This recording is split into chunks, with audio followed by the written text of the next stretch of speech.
6 फरवरी 2025 को शुरू होने वाला मुनव्वर चौरंगी गुलिस्तानी जौहर अंडरपास का काम 90% मुकम्मल हो गया। अंडरपास के अपर पोल और स्ट्रीट लाइट्स भी नस्ब कर दी गई हैं।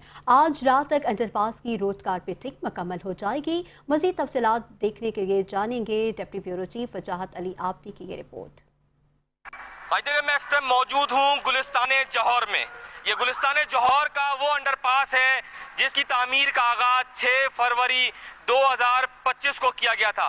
ये मुनव्वर चौरंगी अंडरपास है जिसकी लागत 2 अरब रुपए रखी गई थी और तकरीबन जो इसका मीटर है वो 490 मीटर इसकी लंबाई बताई जा रही है।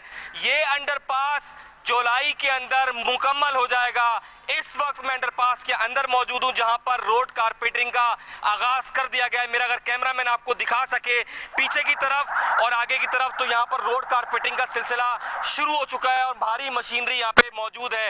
यहां पर काम करने वाले जो मजदूर हैं उनका कहना है कि आज रात तक 400 मीटर के करीब अंडरपास की रोड कारपेटिंग मुकम्मल कर ली जाएगी, जिसके बाद इस शाहराह को खोलने के लिए बाकायदा तौर पर केडीए की टीम आएगी और उसका मुआयना करेगी। जबकि अभी यहाँ पर जब हमारे इंजीनियर से बात हुई तो यहाँ पर इस वक्त अंडरपास के अंदर ये पाइप अगर आपको नजर आ रहे हो गैस के, तो उनके भी शिफ्टिंग का काम शुरू हो गया है। पीर के रोज तक इसको भी शिफ्ट कर लिया जाएगा। सुई गैस कंपनी रोड के ऊपर सुई गैस के पाइपों को शिफ्ट करने का काम कर रही है, जिसको पीर तक मुकम्मल करके इस काम को भी मुकम्मल कर लिया जाएगा।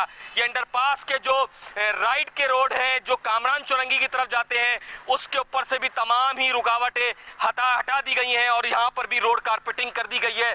जबकि अगर आप देख सकें तो मुनव्वर अंडरपास के ऊपर जो लाइट के पोल्स हैं उनको भी नस्ब कर दिया गया और उनके ऊपर स्ट्रीट लाइट्स भी लगा दी गई हैं। बताया जा रहा है बहुत जल्द जुलाई के अंदर ही इस अंडरपास को खोल के इसका इफ्तिताह कर दिया जाएगा, ताकि जो गुलिस्ताने जौहर से आवाम कामरान चौरंगी की तरफ जाती है और कामरान चौरंगी की तरफ से जो लोग गुलिस्ताने जौहर मोड़ की तरफ जाते हैं उनको ये इस्तेमाल करने में आसानी होगी और ट्रैफिक कंजेशन में भी यहाँ पर कमी आएगी, क्योंकि इस अंडरपास की छत भी तामीर हो चुकी है और अब इसके ऊपर रोड कारपेटिंग करके इस शाहराह को अंडरपास को खोल दिया जाएगा, जिसके बाद इसके ऊपर ब्यूटिफिकेशन वर्क का भी काम साथ साथ चलता रहेगा। जी।